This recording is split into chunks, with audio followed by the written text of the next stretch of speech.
When I got up from Ted Wiley's bed, he lazily handed me my underwear. I'm changing the door code, so don't come by unless it's urgent. I froze, blurting out why. He grinned. She said yes to being my girlfriend yesterday. I can't have her spotting you here, she'd flip. It took me forever to win her over. Chapter 1. I blinked awake, my body throbbing with exhaustion as every muscle protested.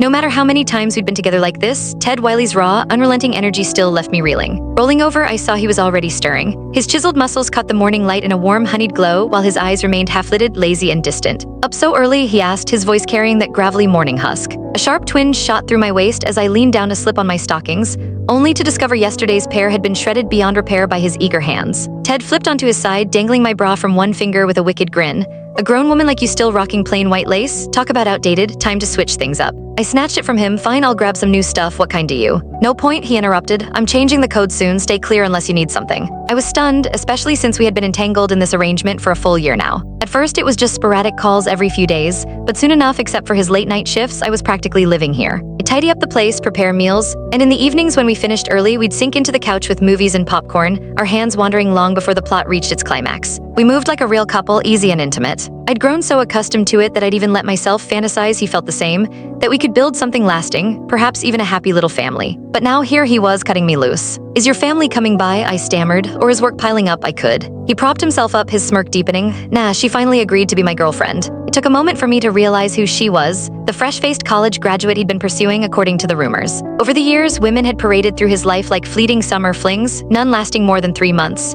I dismissed this as just another whim, nothing worth worrying about. My mouth went dry. You're serious about her? Dead serious, he chuckled. She's not like the others, you wouldn't get it. She's pure and innocent. I can't risk her finding out about us, it'd crush her. I chased her hard. Sunbeams sliced through the gaps in the curtains, harsh and dizzying. Oh's okay, I murmured after a beat, forcing myself to sound calm. I'll pack up and head out today. No rush, he replied casually, tugging on a pair of gray sweatpants. You gave up your old place, right? Hang around here a couple of days until you find something new. I squeezed my eyes shut, a bitter sting exploding inside me and leaving me off balance. Thanks, but no, I'm out now. I didn't even know why I was in such a hurry. He was right. I had nowhere else to go, but staying felt impossible, as if he'd stripped me bare and left me exposed under the harsh light, with shame threatening to swallow me whole. My belongings here were sparse. Most of what I'd bought was for him, pots and pans for cooking his dinners, fresh sheets for the bed, and quirky pillows and knickknacks scattered around the place. Chapter 2. His apartment was designed in a stark minimalist style, and he'd once complained half-jokingly that I'd turned it into a cozy mess since I'd started staying over. Yet my true personal items fit easily into a single suitcase. As I reached the door, he called out to me. Bare-chested and leaning casually against the frame, he flicked a lighter to his cigarette.